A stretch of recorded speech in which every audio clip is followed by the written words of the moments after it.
You see the one about Wilmington? Yeah. That story? Oh, wow. A city of about 12,000 people loses 7,000 jobs in a stroke of a pen. There's some problems in there in terms of, how to say, communities offering themselves to the highest bidder to be a new mill town or company town and so forth, to there not being a diverse economy in terms of products going both ways. There it is. That's the gamble. And it's kind of like with a casino. People want to be able to gamble, make big money, but when things go scurry, they don't want to have to pay for it. I mean, it's an ethic. It's a culture thing. Coming back around the other way, there's a process here in terms of how do you participate one with another. If anybody's familiar with the Weirds and Steel story, what happened there, they were bought out supposedly by an ESOP. But the problem there is that the union was a company union. You see where that's going. Yeah.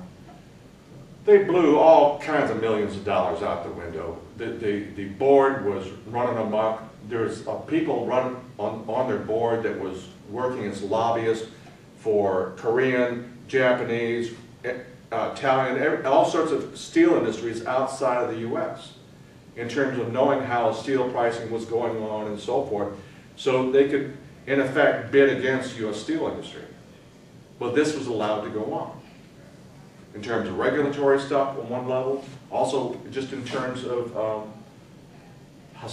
giving away the farm, for lack of a better term, in terms of local. I mean, they put themselves out of business at that level and locally by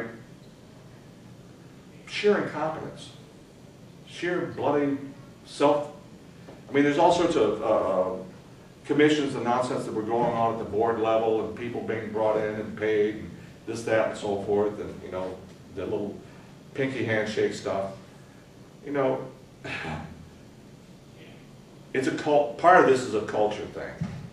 It's not the big capitalists versus everybody else. It's to the extent that people don't understand that there is another way of doing it, they end up buying, what else can we do?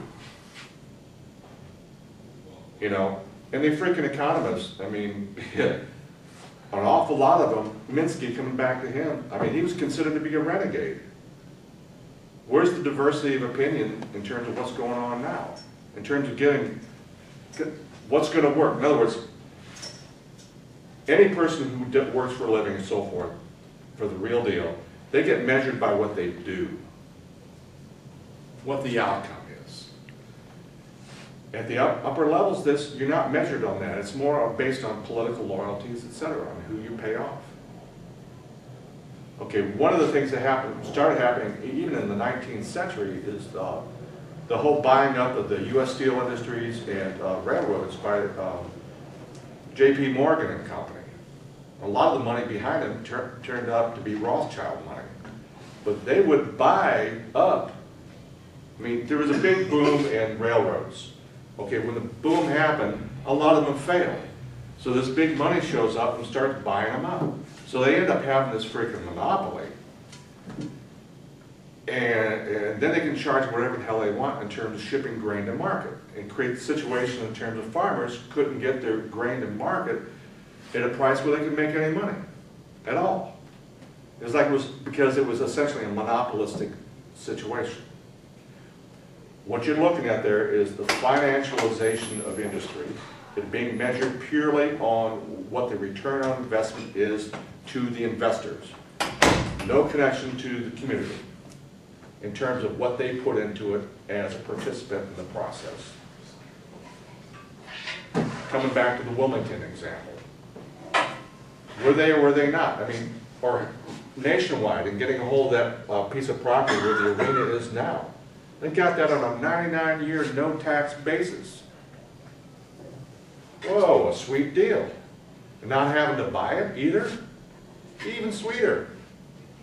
And then Franklin County Auditor and the Columbus Public School District filed a suit against them.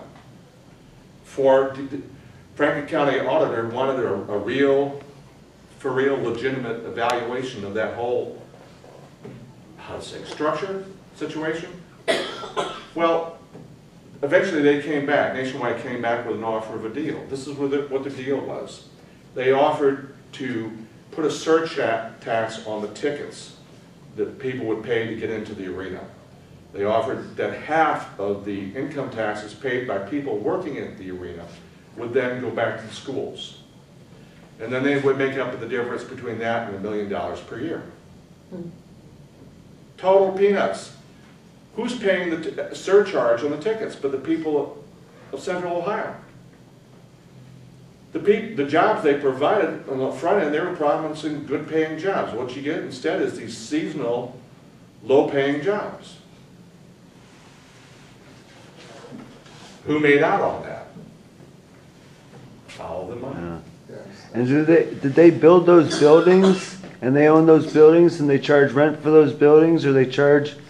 Yeah, probably all the above. And it's on their lease, they're subleasing it to someone for 99 years?